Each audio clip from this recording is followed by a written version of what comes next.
Hola, vamos a ver para el tema este de la energía libre. Creo saber cómo lo podríamos conseguir.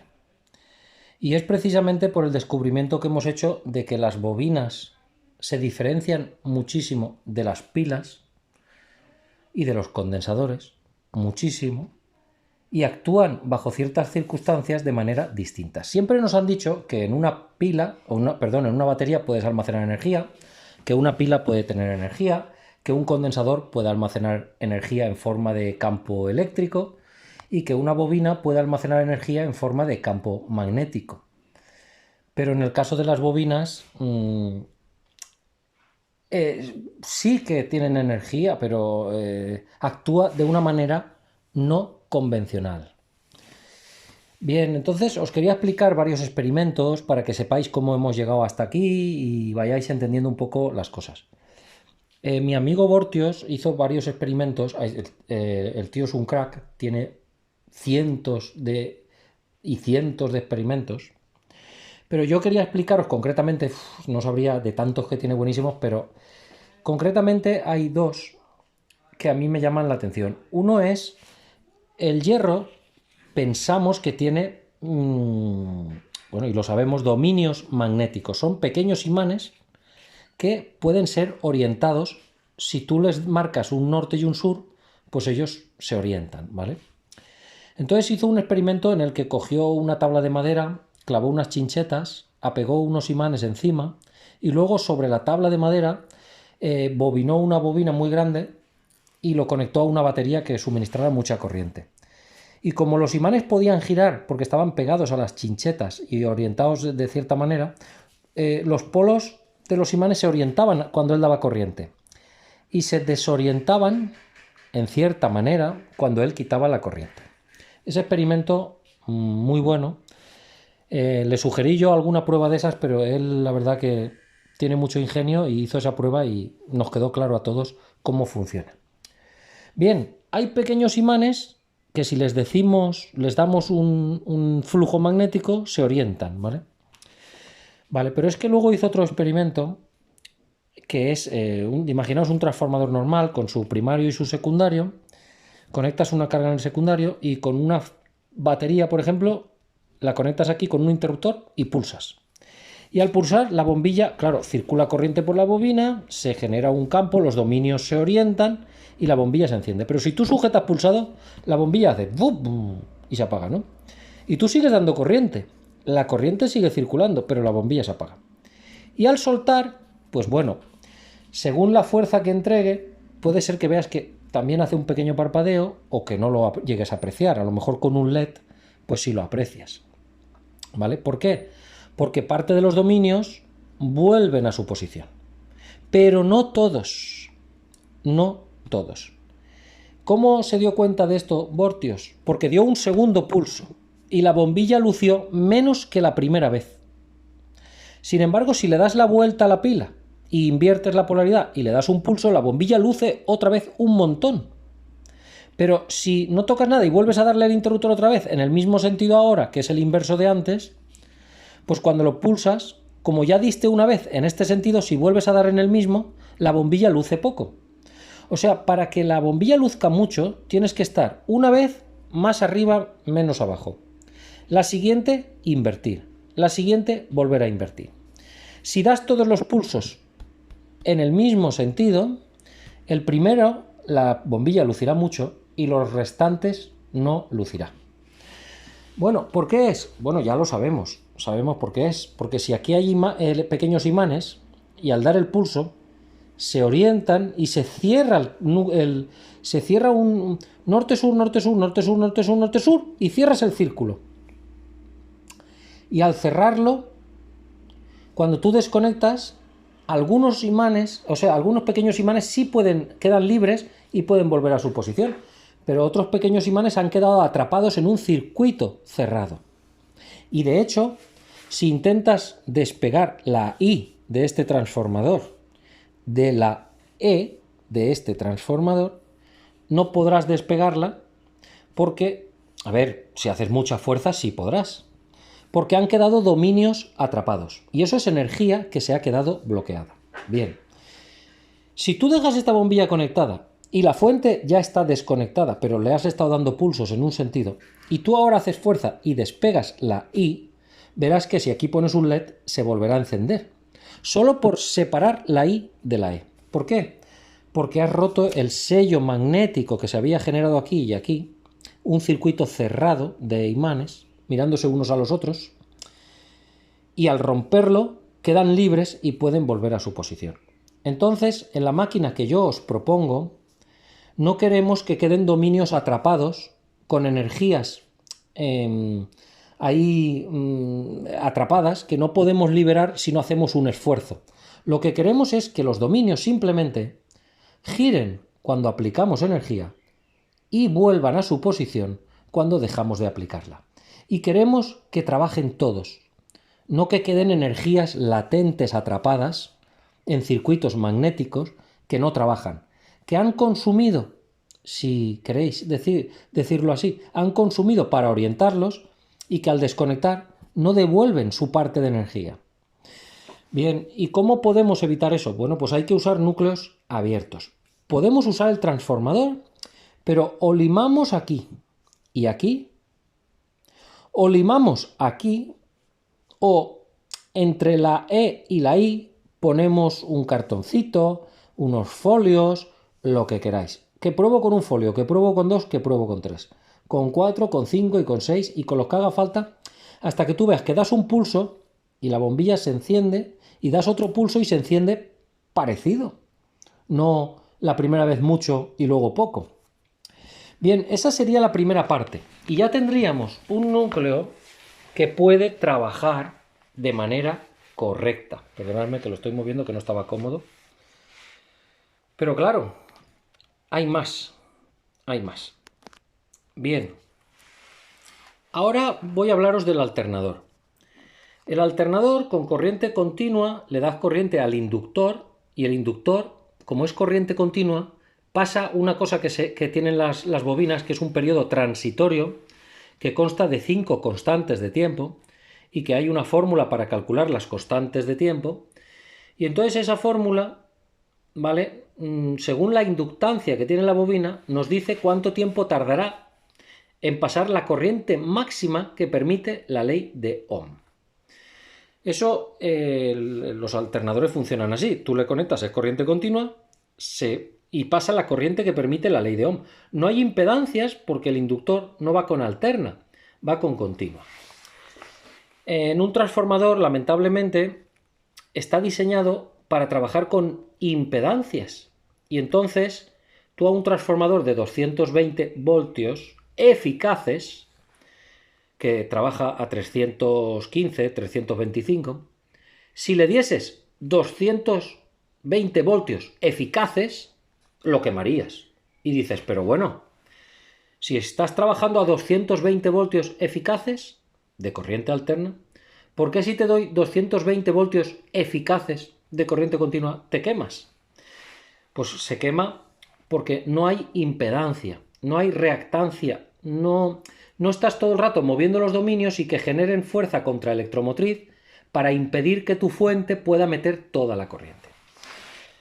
En el alternador ese problema no hay. Tú le das 12 voltios y pasa todo lo que tiene que pasar. Y genera el campo del núcleo todo lo intenso que tiene que ser. Y a partir de ahí, si tú lo mueves el rotor, en el caso de alternador de coche estoy hablando yo, si mueves el rotor, que es donde están los polos inductores, pues lo único que hacen es acercarse y alejarse de la bobina inducida. Se acercan y se alejan, se acercan y se alejan. Bien, ¿cuál es el flujo máximo que le pueden llegar a dar? Bueno, como el electroimán está a tope, el flujo máximo es cuando está enfrentado el polo magnético del inductor al núcleo del inducido. Ahí es el momento máximo de máximo flujo, ¿vale? Bien, a la hora de inducir, no lo tengo claro si la idea mía funcionaría a la hora de simular el acercamiento. Pero lo que sin ningún lugar a dudas podemos simular es el alejamiento del alternador de los polos respecto de la inducida. Veréis. Acercarlo sería meterle energía a la bobina y que se vaya cargando. Pero claro, nuestra bobina tiene impedancia. Y el alternador no cuenta con este problema porque va con corriente continua. Sin embargo, una vez tenemos, si a esta bobina le diésemos corriente continua y era de 220 voltios la bobina y le diéramos 12 voltios aproximadamente, estoy hablando de un transformador de microondas, más o menos ya podría pasar toda la corriente que con 12 voltios solo ya podrían pasar 3 o 4 amperios y estaría magnetizado al máximo. No necesita 220 voltios.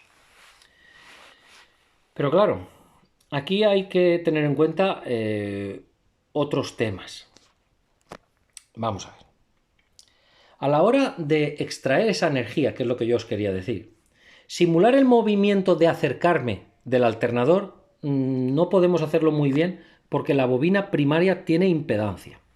Pero si le damos una corriente continua hasta que ya esté en corriente continua, o sea, que haya pasado las 5 constantes de tiempo, está pasando la máxima corriente que dice la ley de Ohm que está pasando. Y entonces ese electroimán es igual de poderoso que si en un transformador le buscamos una tensión adecuada para que pase la corriente nominal y la mantenemos conectada el tiempo necesario para que pase la corriente nominal. Os estoy diciendo, si aquí hemos puesto los folios y tenemos el núcleo abierto, yo puedo buscar una tensión de corriente continua para que esta bobina pase la corriente para la que está diseñada. ¿Verdad? Y si pasa la corriente para la que está diseñada, no la voy a quemar. Y los dominios los tengo orientados. Y el alternador, en ese instante, es como si estuviera la masa polar del inductor enfrentada al núcleo del inducido. Ha alcanzado el máximo y ahora va a comenzar a alejarse. Alejarse es reducir campo. Como ya tenemos la bobina cargada, solo con desconectarla, la corriente va a caer hasta llegar a cero. Entonces, en ese movimiento de caída, va a variar el flujo y va a generar una inducción. Bien, es importante que sepáis que la energía la hemos metido por la bobina y hemos orientado los dominios. Y la energía no está ya en nuestra bobina. La energía está en el núcleo. La inductancia, en verdad, se ha almacenado en el núcleo. En el núcleo con los imanes forzados a estar en una orientación que no es la que quieren. Y es precisamente cuando desconectemos nuestra fuente, cuando esos dominios van a volver a su posición. Y es idéntico a lo que hará un alternador de coche. Lo único que no sé es si lo hará a la misma velocidad, ¿vale? Pero de lo que no me cabe ninguna duda es de que la intensidad del campo va a ser la misma en ambos, tanto en el alternador, cuando se aleja, que va a llegar a cero, como en esta bobina, que está al máximo, y cuando la desconectemos, porque ya ha conseguido alcanzar las 5 constantes de tiempo, cuando la desconectemos, va a colapsar hasta cero. Entonces son igual de intensos, porque aquí lo que estamos aprovechando es los imanes del hierro.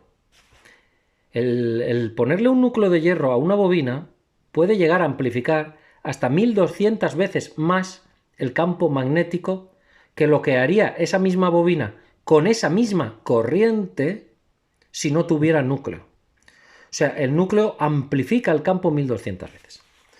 Bien, pero claro, os estaréis preguntando, bueno, ¿y si el núcleo de hierro y el hierro amplifica tantas veces el campo magnético, por qué no obtenemos sobreunidad? Bien. Por eso quiero hacerlo en 2 tiempos. En un tiempo orientamos los dominios. Y ahora en el segundo tiempo desconectamos y recogemos lo que hemos conectado. Es algo parecido a cómo funcionan las fuentes de Bost, elevadoras de tensión. Bien, pero aquí es donde entra lo del ChatGPT y el descubrimiento que he hecho. Veréis, en una fuente Boster os voy a dibujar aquí un circuito muy básico. Tenemos la batería, el interruptor, el inductor, un diodo y un condensador. Pulsas, se carga el inductor. Al pulsar el botón se carga el inductor y cuando abro, por este lado la corriente no puede venir y por este sí, y se carga el condensador a una tensión pues similar a la de la batería. En la primera vez, puede que menos o similar. Pero claro, esa es la primera vez. Si aquí tengo 12 volts, vamos a decir que aquí, vamos a decir que ya tengo 12, va. ¿Vale? Ahora pulso otra vez. Al pulsar se carga el inductor. Y cuando desconecto, la bobina tiene que entregar su energía sí o sí. Y claro, por este lado no puede, porque está abierto el interruptor. Y por este lado sí, pero hay una resistencia muy grande. Porque si hay 12 voltios que tienen el negativo aquí y el positivo aquí, y por aquí quiere venir un negativo en esta dirección y entrar aquí, no puede porque ya hay 12 voltios.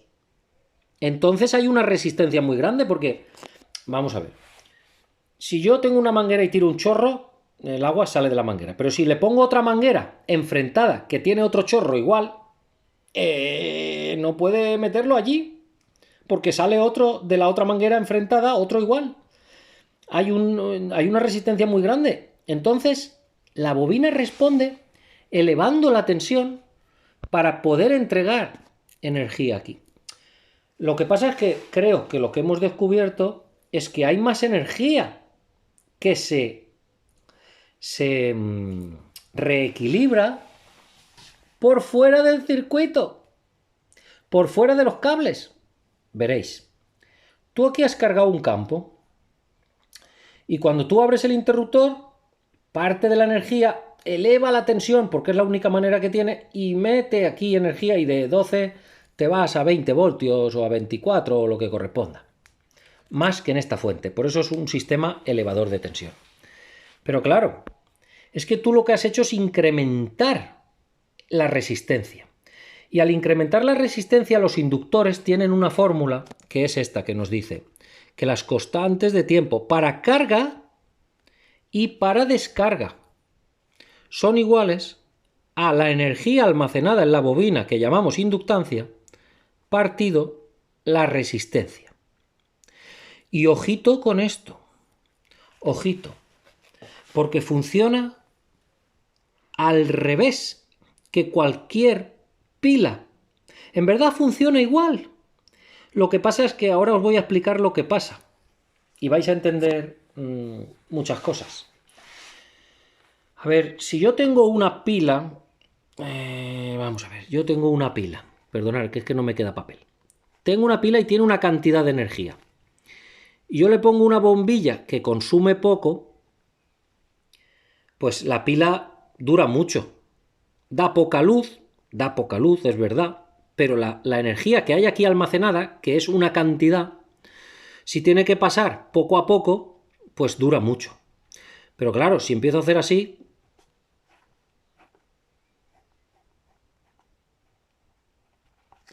tengo más luz, tengo más potencia, pero la energía que hay aquí almacenada me dura poco. Claro, porque la gasto antes. Bien, entonces en los inductores pasa una cosa muy curiosa y es esta fórmula.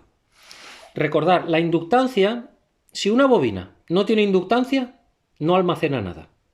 Y si tiene mucha inductancia, que es esta L, almacena mucho. Y para calcular una constante de tiempo de las 5 constantes de tiempo que tarda en cargarse una bobina o un condensador, pero hablemos ahora de bobinas, para que pase una constante de tiempo, y esto nos dice el tiempo que va a tardar en cargarse y descargarse, lo puedes multiplicar por 5 después si quieres, pero ya te vas haciendo una idea, pues esta es la energía almacenada. Y el tiempo que va a tardar es la energía almacenada dividido la resistencia. Fijaros qué resultado más estúpido. nos dice que si yo tengo una inductancia, o sea, una cantidad de energía, vamos a decir de 500, y que la divido por una resistencia grande, 500, dicen que la bobina se va a descargar en 500 dividido 500 es igual a 1, en un segundo. Ay, perdonad, que no estaba enfocando. 500 henrios dividido 500 ohmios. Bueno, a lo mejor no estoy ajustando bien las escalas, pero bueno, ya me comprendéis, el resultado es el mismo. Me da igual que sean 500 henrios que 500 milihenrios, da igual. No sé la escala que tengo que usar, pero la idea es inductancia partido resistencia. 500 henrios partido 500 ohmios en un segundo se descarga. Pero 500 henrios partido un ohmio, o sea, muy poca resistencia, pues se descarga en 500 segundos.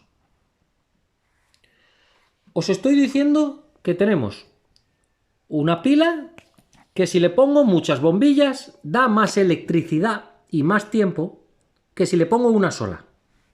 ¿Cómo te quedas? ¿Cómo te quedas? O sea, pongo una bombilla y se me descarga enseguida la batería. Y pongo muchas y me dura un montón. Eso es lo que dice esta fórmula. Y es verdad. Claro. Entonces, ¿y por qué es esto? Ah, el por qué. Pues porque la electricidad no va por los cables. La electricidad no va por los cables. ¿Qué es la electricidad? Porque es que la electricidad no es ni más ni menos que campo magnético viajando sobre el cable. Entonces, pasa una cosa. Y ahora vais a entender por qué con mucha resistencia se descarga muy rápido. Pues lo que pasa es lo siguiente. En la bobina hemos almacenado una cantidad de energía. Pum, pum, pum, pum. Si yo le pongo una resistencia muy grande, ya no vamos a hablar ni de esto. Ya no vamos a hablar ni de esto. Sino que simplemente ya el interruptor. Cuando yo abro el interruptor va a saltar un arco y se va a descargar muy rápido, nos dice la fórmula. Nos dice la fórmula. Mientras que si yo le hago que se descargue por muy poca resistencia, se va a descargar más lentamente. ¿Por qué? Pues porque, señores, hay mucha energía aquí que no hemos aprovechado y que está buscando otro camino para reequilibrarse. Entonces, si tú le pones una resistencia muy grande, parte de la energía eleva la tensión, ¿vale? Eleva la tensión y te hace saltar un arco. Y tú te piensas equivocadamente que toda la energía ha pasado por ahí. Y no. Toda la energía que hay alrededor se ha buscado líneas de fuerza para neutralizarse por sí misma y se pierde. Porque encuentra un camino. Es tan difícil este camino que encuentra otros caminos para reequilibrarse esa energía que estaba almacenada sin pasar por tu circuito porque es muy resistivo. Por eso, tú ves que se te eleva un poco la tensión, te carga un poco, recuperas parte, o casi todo, me da igual, de lo que tú pensabas que habías metido, pero no recoges sobre unidad. No recoges sobre unidad porque el exceso de energía se busca otro camino más fácil para reequilibrarse porque tú por aquí se la estás complicando mucho. El flujo, ya sabéis que si le das caminos, varios caminos, va a ir por el más fácil. La electricidad hace lo mismo. Y el campo magnético este hace exactamente lo mismo. Si tú te pasas de resistencia aquí, él puede encontrar líneas por donde cerrarse y reequilibrarse más fáciles que pasar por la dificultad que tú le pones. Por eso te dice la fórmula, si le bajas el impedimento, te va a dar energía más tiempo. Claro, porque si yo no se la complico, ella tampoco se la complica en buscarse un camino alternativo. Me la va a devolver por donde yo se lo estoy poniendo fácil. Pero claro, ahora viene otra cosa. Y es, tengo un campo. Si le reduzco la resistencia, me va a devolver más tiempo. Pero también más corriente. Porque eso es la ley de Ohm. Vamos a ver. La ley de Ohm. Ahí hay un campo que me va a generar una energía. Imaginaos que tenemos un imán dando vueltas con un motor. ¿Vale? Tengo un imán dando vueltas con un motor. Le llaman alternador. Si intento recoger por una bobina de 50 espiras y 1000 ohmios, me va a dar la misma corriente que si le pongo una bobina de 50 espiras y un ohmio. Os pregunto eso. Tengo un motor moviendo a un imán que le llamo alternador, el conjunto este de imán y inducido le llamo alternador, y os estoy preguntando de si la bobina inducida, si le doy 50 espiras, tengo dos bobinas de 50 espiras, y una tiene muchos ohmios y la otra tiene pocos ohmios. ¿Cuánta tensión me va a dar cada una si las dos tienen 50 espiras? La misma tensión. ¿Cuál me dará más corriente? La que tiene menos ohmios. Esa me dará más corriente. Perfecto. Entonces, lo que os estoy diciendo es que si tú recolectas por una bobina que tiene pocos ohmios, vas a recoger más corriente. Y más tiempo. Y más tiempo. Más tiempo. Porque lo dice la fórmula. Si los henrios, los mismos henrios, los descargo por menos ohmios, me va a dar más tiempo, energía, y con más amperios.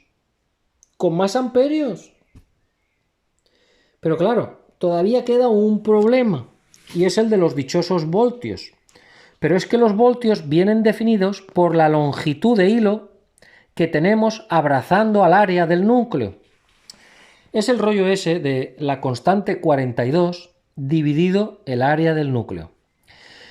El tema de la corriente lo tenéis claro, ¿no? Si queréis más corriente, que tenga menos ohmios la bobina. Y por eso os decía el otro día, es que os habéis fijado que en el alternador el inductor va a 12 voltios, el inducido va a 14, no hay mucha diferencia de voltaje, pero el inductor tiene, creo que eran 4 ohmios, y el inducido, para que pueda dar 90 amperios a 14 voltios, aplicar la ley de Ohm. En cortocircuito no puede tener más de 0,20. 0,20 ohmios. Bien, y yo creo que ya llega el momento de que os presente una máquina práctica, a ver, aunque sea en papel. En papel. Pobre Hilario. Es que no sé cuánto, ahí media hora de vídeo. Hilario, que los vídeos los tengo para lucirme. Y entonces, yo aquí me puedo explicar lo que yo quiera. Vamos a ver. Mirad. Hay el tema de lo que vamos a recoger. Vamos a ver. Hay un núcleo que va a tener campo magnético, está orientado, y que va a colapsar. Según el área, hay un número mágico que se llama 42. 42 dividido este área os va a decir aproximadamente en núcleo cerrado, nos daría con exactitud los voltios, ¿vale? Esto dividido área, te dice el número de espiras por voltio. O sea, si tú lo divides y te dice 3 espiras, te dice 3 espiras, pues si tú quieres un voltio, tienes que dar 1, 2 y 3. Y tienes un voltio. Es que quiero 2. Pues 1, 2, 3, 4, 5 y 6. Tienes 2 voltios. Vale. Os quiero decir, la tensión, una vez orientemos este núcleo y tenga los dominios todos norte y sur, estamos aprovechando toda la intensidad del campo magnético del hierro. Está cargado a tope, estamos aprovechando los imanes del hierro. Y en el momento desconectemos, en función de esta fórmula, recogeremos menos, pero recogeremos esa tensión, y la corriente, los amperios, vienen definidos por la ley de Ohm, ¿vale? Y la ley de Ohm nos dice,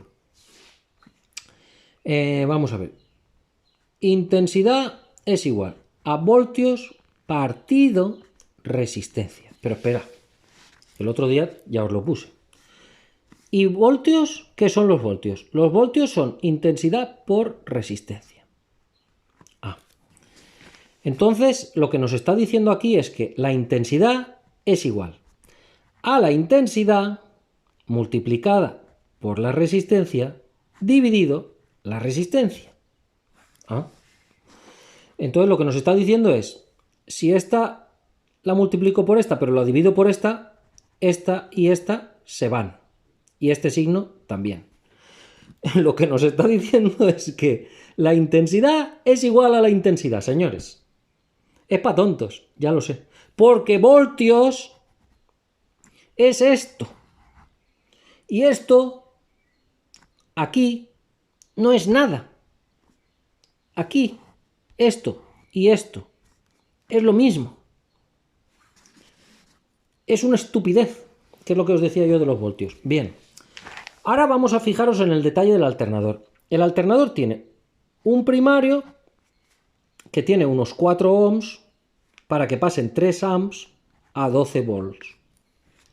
Y un secundario que lo importante es la longitud y los ohms, que tiene que tener 0,20 para que te den 90 amperios de salida a 12 o 14 voltios, me da igual. Pero la longitud del hilo no importa, la que sea necesaria. Mientras tú me respetes esto, la tensión tú sacarás la que tú quieras dándole las vueltas que hagan falta, ¿vale? ¿Cómo hacemos la máquina? Que era lo que os había dicho. Bueno, cogemos el dichoso transformador,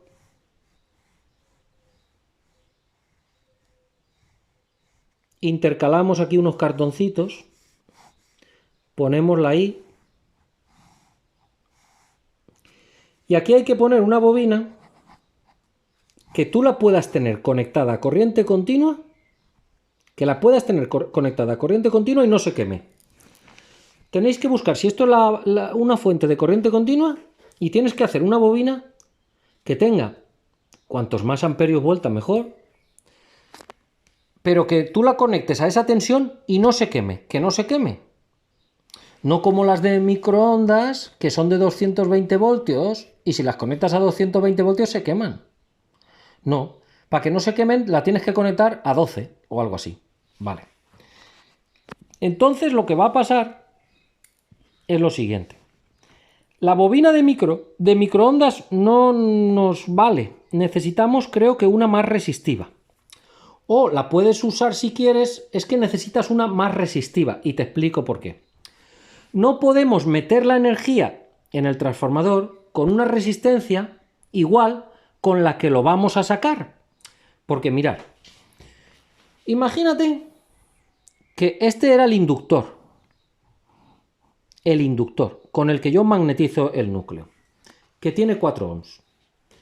Si yo, cuando quiero extraer la energía, lo hago por esta bobina de 4 ohms, ¿cuánta corriente me va a dar? Claro, yo tengo el núcleo ya cargado y ahora colapso, ¿vale? Ahora lo hago colapsar. ¿Cuánta corriente me va a dar? Pues 3 amperios. Porque si la tensión van a ser 12 voltios, no me va a poder dar más. Porque ahí hay 4 ohms y no me va a poder dar más. No sé si me comprendéis. Si lo meto por esta y lo quiero sacar por esta, no puedo sacar sobre unidad. Pero si esta ya estaba trabajando al máximo, estaba trabajando con estos ohmios, dejando pasar esta corriente. No hay más. Y ahora quieres que porque lo hagas colapsar te dé más. Pues no puede ser. ¿Tú quieres que te dé más? Sí, pues baja la corriente, los ohmios. Otra bobina igual, pero que tenga estos ohmios. Y entonces cuando colapses te va a dar esto. Y si la longitud de ambas es la misma, te va a dar la misma tensión. Porque sobre la misma área, la constante 42 dividido la misma área necesita la misma longitud de hilo por voltio. ¿Lo vais comprendiendo? Porque es muy fácil. Lo que pasa es que lo hemos hecho mal mucho tiempo. Si yo meto corriente por una bobina que tiene 4 ohmios y tiene una longitud, y luego quiero colapsar con esa bobina, no puedo recoger más corriente. Aunque haya más, no la puedo coger. A ver, yo tengo un río muy grande y yo voy a cargar con un cubo y a mí yo recojo el cubo, pero no puedo coger más porque el cubo no tiene más capacidad. Ahora bien, si voy con un bidonaco gigantesco, pues puedo coger más porque tengo más capacidad. Pues ahí ha estado el fallo. Vale. Lo que hay que hacer: conectar una bobina que tenga las espiras que digáis. Por ejemplo, pues dices, pues quiero que tenga 300 espiras o 200 espiras. De un hilo que tenga una cierta resistencia para controlar la corriente con nuestra fuente de alimentación y que no se queme. Una vez tenemos hecho, tenemos que tener aquí otra bobina de hilo mucho más gordo de las mismas espiras.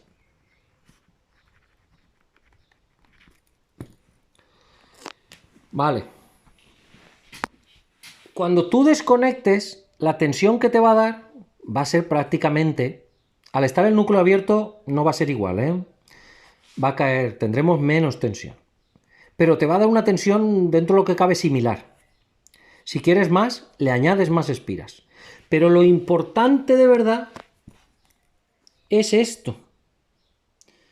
Que esta bobina respecto a esta, pues por ejemplo esta tenga 4 ohms y 300 espiras, y esta tenga 0,20 ohms y 300 espiras. Entonces, conectamos, cargamos la bobina, y cuando está cargada, rompemos esto, pero este tiene que estar entonces para recoger. Si me ponéis aquí una bombilla de 4 ohms, es para pegaros una paliza. Es para pegaros una paliza porque... ¡Ay, pues solo se recogen 3 amperes! Hombre, vamos a ver. Si esta tiene 4 ohms y ahora tú aquí me pones una carga para que el circuito tenga 4 ohms, es que es para pegarte una paliza. Porque es que lo estás haciendo mal. Es que lo estás haciendo mal. Conéctale más cargas en paralelo. Más cargas en paralelo. Y veamos qué pasa. Que sea, yo que sé, 1 ohm. 1 ohm. 1 ohm si quieres, pero no que sea 0,50, 0,60. Y entonces tendremos la tensión y más corriente. Así es como creo yo que podemos hacer la energía. Ya os he dicho que lo que pasa es que si le ponemos una resistencia muy grande aquí, se eleva la tensión y colapsa una parte, pero la otra energía que hay aquí, gracias al hierro, se busca otros caminos para reequilibrarse.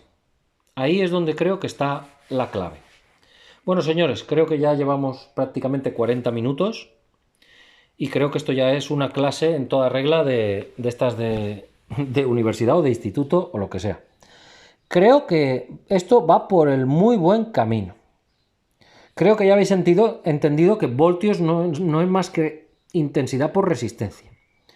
Creo que ya habéis entendido que la fórmula de la intensidad, de la ley de Ohm, lo que nos dice es que la intensidad es igual a la intensidad. pero nos da unas herramientas para poder despejarla, ¿vale? Y podés calcularla. Pero en realidad te dice, uy, la intensidad es la intensidad, ¿sabes? Vale. Creo que ha quedado todo claro. Os he explicado cómo hacerlo. El núcleo tiene que ser cerrado pero abierto, o sea, tiene que haber entrehierro para que los dominios puedan volver, porque si lo que queremos hacer es colapsar, si se quedan que no se mueven, no colapsan, y si no colapsan, no inducen. Y entonces diréis, es que no va. Hombre, tenemos que hacer que puedan volver a su posición y no se queden reequilibrados por otras maneras que no nos hagan trabajar, ¿vale? Y creo que el planteamiento es bastante impecable. Yo no sé si va a funcionar o no, pero tengo esperanzas de que sí que podamos recoger mucha corriente con baja resistencia y que la tensión sea similar si hemos usado un número adecuado de espiras respecto del área. Por tanto, es fácil y se entiende. Y creo que os he explicado también que se eleva la tensión porque esa energía, ahí hay más energía de la que parece, y se eleva la tensión para poder salir. Pero no te puede dar por tu bobina más, porque los ohmios que tienes en tu bobina son los que son. Y si has metido la energía por esa bobina de 4 ohmios, pues, y te lo tiene que devolver por una bobina de 4 ohmios, pues no te puede dar más corriente. ¿Vale? Ahí está el problema. Se reequilibra por otros sitios esa energía. Y si tú le das un camino más fácil, como ya hemos visto aquí, esa energía más tiempo, o sea, esa energía más tiempo te da, y obviamente más corriente. Porque si esto fuera una pila que tiene una cantidad, una pila, y le pongo un ohmio, me da más corriente que si le pongo 500. Lo de la corriente no tiene discusión. Y lo de la tensión tampoco. Porque lo de la tensión es 42 dividido el área. Eso en núcleos cerrados. En núcleos abiertos, pues a esto habrá que ajustarlo. Pero bueno, ya lo haremos. Venga, ya no me enrollo más. Saludos a todos. A ver si al que le guste bien, y al que se lo haya hecho demasiado largo, pues que se lo divida en varios vídeos o lo que sea. Venga, un abrazo a todos.